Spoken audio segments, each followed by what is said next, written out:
Olá, meus prezados amigos e irmãos em Cristo Jesus. A paz do Senhor.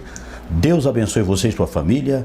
Louva a Deus pela sua vida. Muito obrigado por você estar assistindo mais uma escola bíblica dominical. Quero agradecer você que já é um inscrito no canal. Você que ainda não é um inscrito, portanto, se inscreva, dê o seu like, compartilhe esta lição com os demais irmãos, com os amigos e vamos juntos fazer a obra de Deus. Estaremos estudando a nossa última lição do trimestre de 2020, a lição de número 13, 28 de junho de 2020, a qual tem como tema a batalha espiritual e as armas do crente. É um tema muito importante que nós estaremos estudando. Paulo, no capítulo 6 de Efésios, ele encerra ali a sua epístola falando sobre as armaduras de Deus, as armas que o cristão tem que lançar mão para poder vencer a batalha, que é uma batalha não carnal, mas espiritual. O textuário da nossa lição diz: revesti-vos de toda a armadura de Deus, para que possais estar firmes contra as astutas ciladas do diabo. Efésios capítulo 6, versículo 11. A verdade prática nos diz: o uso da armadura de Deus assegura a vitória do crente no campo da batalha espiritual. A leitura bíblica em classe encontra registrada em Efésios capítulo 6, versículo 10 até o versículo de número 20. O nosso objetivo geral é mostrar que o uso da armadura de Deus assegura a vitória no campo da batalha espiritual. Deus abençoe os irmãos e amigos. A nossa lição desse trimestre, que tem a igreja eleita, redimida pelo sangue de Cristo e selada com o Espírito Santo da promessa. Estamos chegando agora ao final de mais um trimestre, da nossa EBD, é o segundo trimestre de 2020. E esta lição nós estudamos sobre a carta de Paulo, grande apóstolo do Senhor, aos irmãos, à igreja que estava em Éfeso. E, portanto, a nossa lição, ela destaca, meus prezados amigos e irmãos, como já falamos anteriormente, Paulo reservou o capítulo 6 de Efésios para falar sobre a guerra espiritual que todos os crentes em Jesus Cristo enfrentam. E a guerra não é uma guerra carnal, é uma guerra espiritual. E nessa batalha, a fim de suportar esta guerra e os ataques do inimigo do crente, devemos nos manter firmes e marchar contra o mal. Os soldados de Cristo precisam revestir-se de toda a armadura de Deus para poder vencer. A nossa lição ela está dividida em 3 tópicos. O primeiro, preparo espiritual do crente para a batalha. Nós temos aqui 2 subtópicos. O segundo tópico, conhecendo o campo da batalha espiritual, está dividido em 3 subtópicos. E por último, o tópico de número 3, as armas espirituais indispensáveis ao crente, também dividido em 3 subtópicos. O primeiro, preparo espiritual do crente para a batalha. O nosso subtópico, fortalecidos no poder do Senhor. Paulo destaca aqui neste, bem como também o comentarista, pastor Douglas Batista, da CPAD, destaca a respeito da necessidade e da advertência que a palavra de Deus aqui está nos mandando, fortalecidos no poder do Senhor. É interessante nós entender aqui que esta expressão, fortalecei-vos no Senhor, indica, meus prezados amigos e irmãos, que nós não temos poder em nós mesmos, nós somos frágeis. Não tem como nós nos armar para guerrearmos as guerras espirituais. Até porque a guerra espiritual, a vitória vem de Cristo. E, portanto, todo o armamento para que possamos usar para combatermos ou para lutarmos no campo espiritual, estas armas, elas não são materiais, elas não são armas visíveis, elas são armas espirituais. Até porque o inimigo de nossas almas, ele é terrível. Satanás, ele usa de todas as suas armas para guerrear contra o crente, contra a igreja de Cristo. E é preciso nós termos as armas, portanto, espirituais para lutarmos contra o nosso inimigo.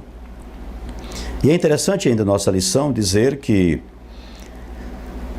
nos é conferido por meio, esse fortalecimento nos é conferido por meio da comunhão com Deus em Cristo por meio do Espírito Santo. O comentarista, bem como também Paulo destaca aqui, lá em Efésios capítulo 4, versículo 23, e várias partes da epístola de Paulo, diz que por isso nós precisamos estar fortalecidos por meio da renovação da mente, da vida em santidade e também estarmos cheios do Espírito Santo. Porque a vitória não pode ser alcançada por outro meio, a não ser pela obediência restrita das Escrituras Sagradas, a palavra de Deus. Porque não basta simplesmente, meus prezados irmãos, nós frequentarmos os cultos sem a genuína conversão, sem estarmos devidamente convertidos, firmes em Cristo Jesus. Pois o nosso cartão de membro, a nossa assiduidade aos trabalhos, nem sempre revela que nós estamos realmente armados com as armas de Deus para lutarmos contra o inimigo de nossas almas. Nós precisamos estar em perfeita comunhão com Deus, estarmos em sintonia, alinhados com o poder de Deus, com as orientações do Senhor, guardando a palavra de Deus no coração, porque Satanás, ele conhece a nossa vida, ele sabe da sinceridade ou se nós estamos vivendo uma vida de engano, se nós estamos fingindo de seguir a Jesus ou não. O inimigo de nossas almas, ele conhece. E não obstante, o poder de Deus está disponível aos fiéis para pisar serpentes e escorpiões e toda a força do inimigo, mas a partir do momento que nós estamos em comunhão com o Senhor, nosso Deus. Glória seja dada ao Senhor. Inclusive, lá em Atos dos Apóstolos, no capítulo de número 19, tem uma palavra muito importante aqui do momento que aconteceu na vida do apóstolo Paulo. A Bíblia diz que Deus fazia inúmeros milagres por meio das mãos de Paulo. Está lá em Atos, capítulo de número 19, versículo de número 11. A Bíblia Sagrada nos diz da seguinte maneira a respeito desta passagem bíblica: e Deus, pelas mãos de Paulo, fazia maravilhas extraordinárias, de sorte que até os lenços e aventais se levavam do seu corpo aos enfermos, e as enfermidades fugiam deles, os espíritos malignos saíam. E a palavra de Deus nos diz ainda no versículo 13, e alguns dos exorcistas judeus, inclusive a Bíblia destaca que era 7 filhos de um sacerdote, de um dos principais sacerdotes judeu, chamado Cefas. Aqueles filhos dele viu Paulo expulsando o demônio, e eles chegaram até determinado endemoniado, e eles chegaram ali mandando que aquele espírito maligno saísse por Jesus, a qual Paulo pregava. E aquele demônio, ou aqueles demônios, não sei, viraram-se para aquele jovem e diz: conhecemos Jesus e sabemos quem é Paulo, mas vós quem sois? E aquele demônio lançou-se por cima daqueles rapazes, e a Bíblia diz que eles saíram feridos, e eles saíram dali derrotados, porque eles não tinham o que Paulo tinha. Paulo estava preparado, Paulo estava armado das armaduras de Deus e lutava contra o poder de Satanás. Então não basta simplesmente nós termos ou expressarmos o nome de Jesus, mas é importante que nós temos Jesus como Senhor da nossa vida. E foi exatamente o que aconteceu aqui, porque Paulo estava cheio. Inclusive, até a palavra de Deus nos diz, quando os demônios diz para aquele jovem, o endemoniado, diz: conhecemos Jesus. Meus amados, e sabia quem era Paulo. Então nós observamos, meus irmãos, que Satanás, ele conhece a nossa vida, ele sabe da nossa trajetória. É por isso que a palavra de Deus, ela nos diz: não deixe lugar ao diabo. Porque não existe nenhum ser mais interessado em ver tua derrota do que Satanás. E por esta razão ele procura de todas as maneiras destruir o crente, matar a semente de Deus que está no coração do crente. E isso é uma guerra espiritual. E só pode vencer através das armaduras de Deus. E é importante nós entendermos, lá em Jeremias 17:5, a Bíblia diz: maldito o homem que confia no homem. Portanto, as armaduras que nós temos que vencer contra os inimigos das trevas não vêm de nós mesmos, mas vêm do poder de Deus. Em segundo lugar, Vigilantes em toda oração e súplica. Paulo aqui está destacando, inclusive em Lucas 21:36, confirma a respeito desta informação. Paulo fala da oração e súplica. Jesus, na oração, ele diz que nós devemos vigiar e orar para que não entreis em tentação. Pois, na verdade, o espírito está pronto, mas a carne é fraca. Muitas das vezes o crente se preocupa apenas em orar e não se preocupa em vigiar. Alguns se preocupam em vigiar e não se preocupam em orar. Mas aqui tem que estar alinhado a vigilância e a oração. Você pode passar 24 horas orando, mas se você não vigia por 1 minuto, você está fadado a um fracasso. A Bíblia Sagrada nos chama para o equilíbrio. Não seja crente demais, temos que ser justo na medida certa. A palavra de Deus nos diz que nós devemos crescer na graça e no conhecimento, tudo com equilíbrio. E quanto à vida espiritual, devemos alinhar a vigilância com a oração. Nem orar demais, vigiar menos, nem vigiar menos e orar mais. Ou ao contrário, devemos manter o equilíbrio. E a expressão orando em todo o tempo, com toda oração e súplica no Espírito, significa clamar pelo favor divino em qualquer circunstância e oportunidade. Devemos, portanto, meus prezados irmãos e amigos, atentar para o que a palavra de Deus nos ensina. Devemos entender e praticar. Não adianta irmos para o campo de batalha desarmados, sem as munições, pois nós estaremos colocando em risco tanto a nossa vida como aqueles que estão ao nosso lado. Na sequência da nossa lição, nós temos o segundo tópico, conhecendo o campo da batalha espiritual. As astutas ciladas do diabo, é o subtópico. E essa expressão ciladas do diabo indica as armadilhas articuladas perversamente pelo reino das trevas. Essas armadilhas, ou ciladas, são tramadas pelo inimigo, pelo príncipe das trevas, para atacar o crente, para destruir a comunhão da igreja do Senhor Jesus. Mas a igreja está guardada e Jesus nos orienta para que nós possamos manter firme, confiando no poder do seu sangue, guardando a sua palavra, para que o inimigo não venha nos tocar. Pois nós somos a menina do olho de Deus. Glória a Deus. E dentro dessas ciladas ou armadilhas do diabo, podemos destacar aqui, segundo a nossa lição, algumas de suas astúcias que são, primeiro, confundir a mentira com a verdade. É o que tem feito na vida de muitas pessoas. Tem gente até dando apelidos para o pecado. Muitos brincando com o pecado. Muitos chamando o bem de mal, muitos chamando o mal de bem. E tudo, muitas das vezes, por trás de tudo isso, está uma influência maligna para tentar colocar no homem confusões e distanciar o homem de Deus. Deturpar as Escrituras também é um dos papéis de Satanás.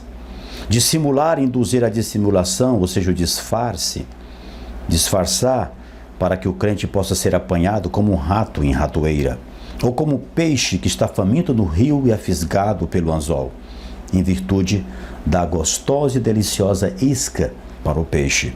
Assim o inimigo faz com o homem, principalmente com aquele que não conhece a Jesus, com aquele que está afastado da presença do Senhor, que não sabe discernir as coisas espirituais, e é fisgado muitas das vezes com um anzol, com uma isca, atrativo daquele peixe. Assim o inimigo coloca para induzir o homem ao erro, e às vezes até alguém que teme a Deus e termina sendo enganado por meio do disfarce da mentira de Satanás. E devemos ter muito cuidado e vigiar para que isso não aconteça. Fazer falsos sinais também faz parte das suas astúcias. Fazer acusações, semear incredulidade, promover ideologias anticristãs. E diante desse quadro, o texto sagrado ordena: revesti-vos, pois, de toda a armadura de Deus. Não é apenas 50%, é toda a armadura de Deus, para que possa lutar contra o inimigo. Toda a armadura de Deus. Em segundo lugar, nós temos o conflito contra o reino das trevas. Inclusive, meus prezados irmãos, Paulo enfatiza que esse conflito, ele não é contra a carne e sangue. Não se trata de lutar contra o ser humano, mas contra o reino das trevas nas regiões celestes. Essa luta se dá tanto na área individual quanto na área coletiva da igreja. O inimigo luta tanto na individualidade como também na coletividade. Na individualidade, para atrapalhar a caminhada do cristão. Na coletividade, para tirar a paz dos irmãos, a paz de um grupo, a paz da família, a paz da igreja. É por isso que a Bíblia diz em Salmo 133, ó quão bom e quão suave é que os irmãos vivem em união. Mas para viver união tem que pagar um preço. Tem que pagar o preço da resignação, da renúncia. Muitas das vezes, muitos grupos, muitas coletividades, muitas famílias, até mesmo muitos membros da igreja se afastam dos caminhos do Senhor, perdem a comunhão por causa de uma tal de razão que todo mundo quer ter sua razão. E por esta razão, muitos caem e tropeçam e se distanciam, quando deveriam considerar o seu próximo superior a si mesmo. Deveria estar brigando não para ser grande, mas ser pequeno. Como João Batista disse a respeito de Jesus, convém que ele cresça e eu diminua. O verdadeiro evangelho nos ensina a lutarmos para sermos pequenos e não lutarmos para sermos grandes. No nosso terceiro subtópico, as agências das potestades do ar. Paulo identifica as forças do mal que marcham contra a igreja como principados, potestades, príncipe das trevas deste século e hostes espirituais da maldade. Aqui são quatro agências que lutam contra a igreja de Jesus, contra os seguidores de Jesus. Portanto, para vencer, meus irmãos, só pela misericórdia de Deus, porque pelo próprio braço humano, pela experiência humana, pelas armas humanas, é impossível o homem vencer, mas simplesmente e somente pelo nome de Jesus. Glória seja dada ao Senhor. Esses seres são caracterizados por três aspectos. Primeiro, eles são poderosos. Os títulos principados e potestades, eles indicam poder, primazia, prioridades, autoridade para agir. Príncipe das trevas são líderes de anjos decaídos que, sob o comando do diabo, exercem domínio. Assim como os anjos de Deus, eles obedecem às ordens de Deus. A palavra de Deus nos diz que os anjos são espíritos ministradores que ministram a favor daqueles que hão de herdar a salvação. Assim como os anjos trabalham em prol da igreja, do crente e do Senhor Jesus, os demônios trabalham para agradar e obedecem a Satanás, o seu chefe, o seu maioral. E eles lutam para destruir, para tirar a paz da igreja, do homem, do crente, para colocar atrito, colocar o homem em guerra contra o seu próprio semelhante. E é importante nós entendermos a questão da guerra espiritual. Além de ser anjos, de serem poderosos para agirem na maldade, lutando contra o bem, eles são malignos, porque são agentes que formam as hostes espirituais da maldade e refere-se aos demônios, que empregam seu poder destrutivo para destruir, para levar ao mal. Eles são também astutos, de acordo com a nossa lição, são cheios de sutilezas e maquinam a queda da igreja. Eles lutam para ver a queda da igreja. Eles lutam para destruir, para tirar a paz. É uma guerra espiritual, meus irmãos, travada. E esta guerra passou a ser travada no momento que você entregou sua vida para Jesus. A partir do momento que você entregou o seu caminho ao Senhor, você se tornou inimigo de Satanás. E a Bíblia diz que não ameis o mundo nem o que no mundo há. Porque se alguém ama o mundo, o amor do Pai não está nele. E quem já declarou guerra contra o inferno não ama o mundo, mas ama o céu, a pátria celeste, para onde nós um dia iremos. E apesar desse imenso império do mal, a igreja, ela é exortada, meus prezados amigos e irmãos, a não temer, a confiar em Jesus. A guerra é dele, abaste nós nos armar com as armas que o Senhor Jesus já entregou aos nossos cuidados, às nossas mãos. A igreja é exortada a não temer, ela é incentivada. Inclusive, durante o ministério de Jesus, ele ensinou os discípulos e ele disse que No mundo teríamos tribulações, mas que tivéssemos bom ânimo. Ele venceu o mundo. Ele disse: eis que estou convosco todos os dias até a consumação do século. Ele está conosco todos os dias, não precisamos temer. Sabemos que a luta é grande, a dificuldade é enorme, meus prezados amigos, irmãos, alunos da EBD. Mas a luta é constante do crente. Mas o Senhor está conosco. Somos incentivados a lutar e, sobretudo, a vencer. Pois o Senhor da igreja está elevado ao nível acima de todo principado e poder e potestade e também domínio. Glória seja dada ao Senhor. Já no nosso terceiro tópico, as armas espirituais indispensáveis ao crente, entramos aqui agora na questão da armadura completa de Deus. O apóstolo usa a linguagem retirada do contexto militar romano. Quando Paulo estava escrevendo aqui Efésios 6:10, Paulo estava olhando o soldado romano, como é que eles se trajavam, as suas indumentárias. Ele via o soldado romano começando a se armar, usando as suas indumentárias, a sua vestimenta, da cabeça aos pés. E quando ele olha para o soldado romano e vê ele se preocupando da cabeça aos pés, Paulo começa a escrever cada parte da vestimenta do soldado romano. Ele começa a transportar para o lado espiritual, que nós devemos também nos armar, assim como o soldado romano se preocupava com aquela armadura, para poder ele enfrentar o labor, a luta, a lida, o trabalho diário. E a armadura completa de um soldado fortemente armado. Ele não podia ir para a guerra com apenas da metade do armamento. Ele tinha que estar totalmente armado e bem vestido para que ele pudesse lutar e ali não se ferir no campo de batalha. E Paulo transporta-se aqui para o campo espiritual. E as armas indispensáveis de defesa, que são o subtópico de número 2, nós encontramos aqui as armas espirituais disponíveis ao soldado do Senhor. Primeiro, cingidos os vossos lombos com a verdade. Não é com a mentira, é com a verdade. Então, Paulo via ali aquela peça sobre os lombos do soldado romano, uma peça usada para dar mobilidade ao soldado no combate, e aqui faz referência à verdade da doutrina de Cristo e à integridade do soldado. Então era interessante ele cingir os seus lombos com aquele cinto, e Paulo transportando aqui para a verdade em Cristo Jesus. Segundo, vestido a couraça da justiça, que tratava-se de uma malha impenetrável de proteção aos órgãos vitais. É como se fosse o colete, né?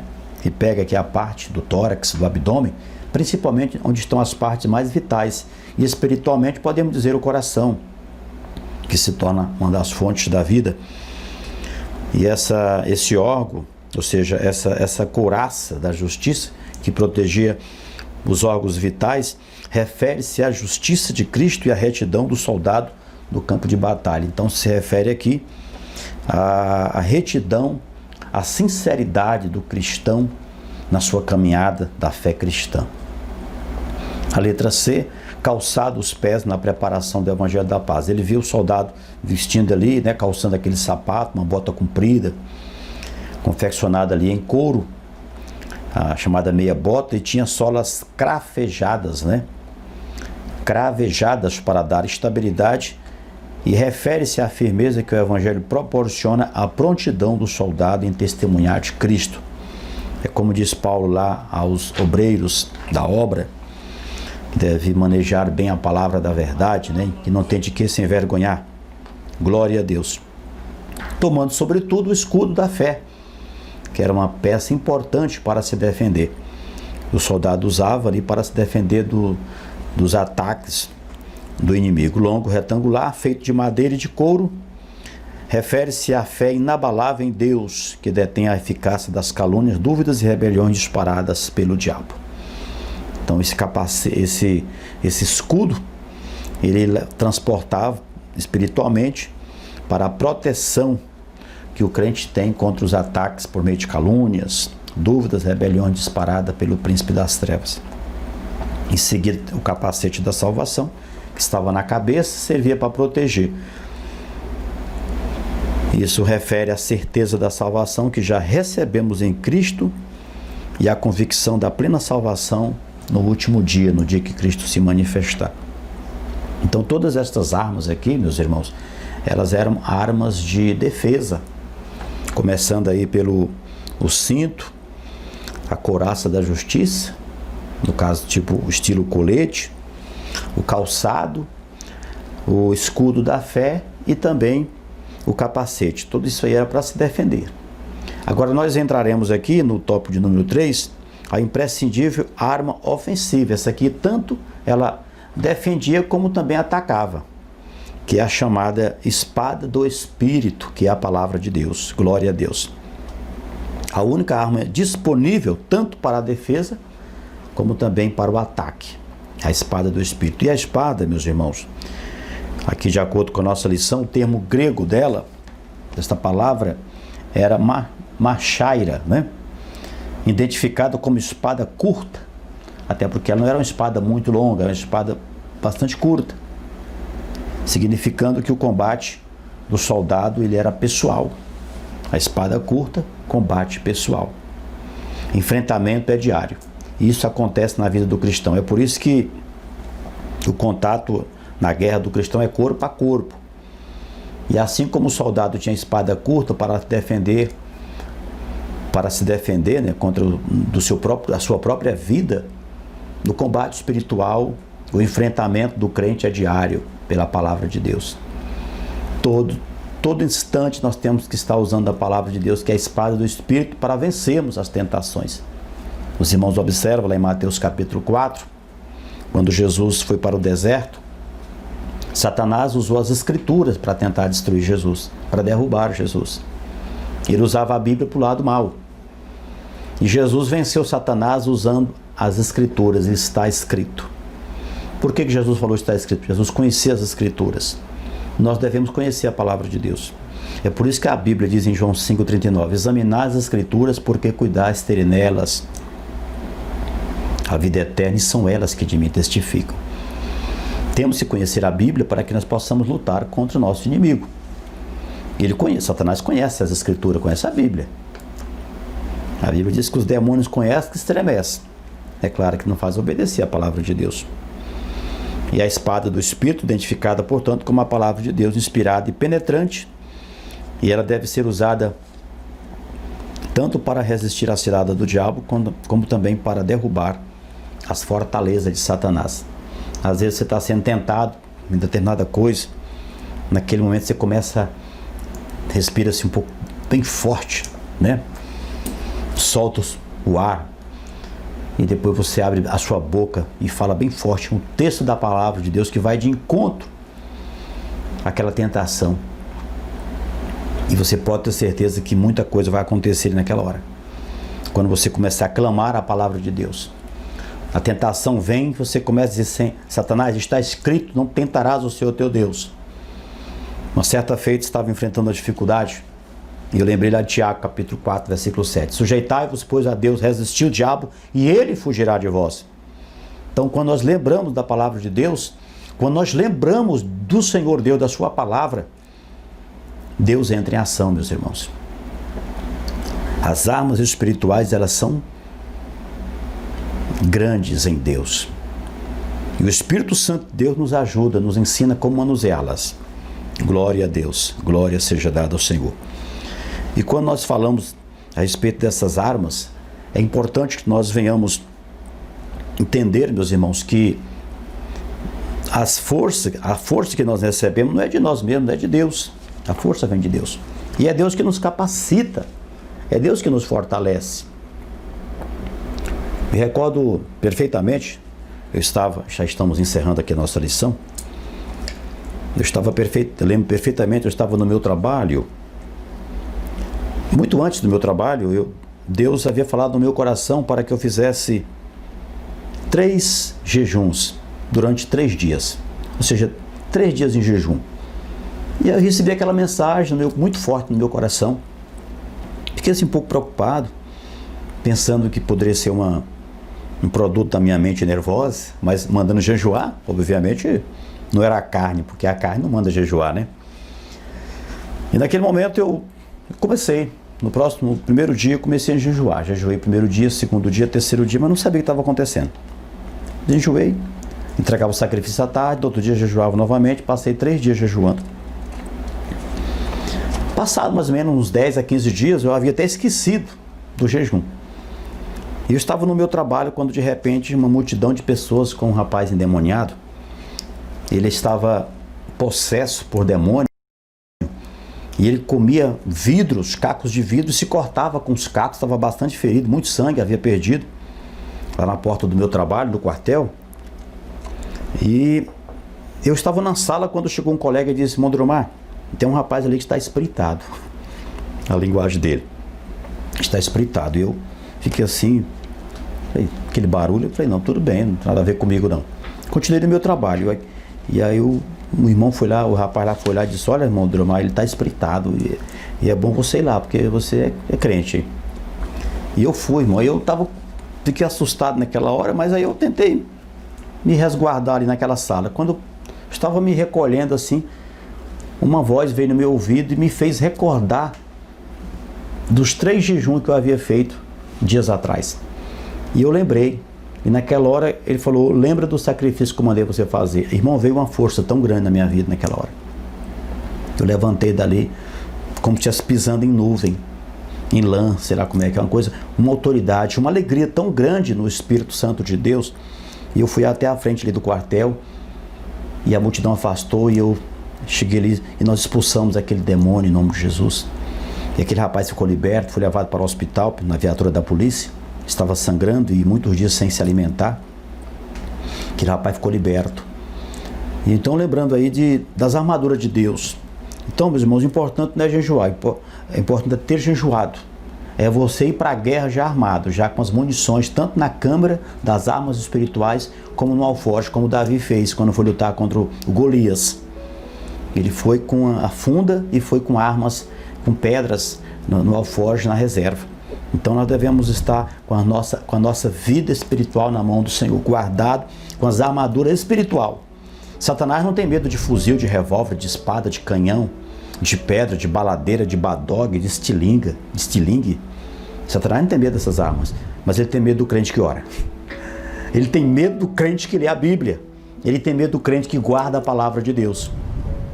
Ele tem medo do crente que é pacificador, que prefere perder do que ganhar. Prefere sofrer, apanhar do que bater. Que vive a graça de Deus, a glória de Deus. Amém, queridos?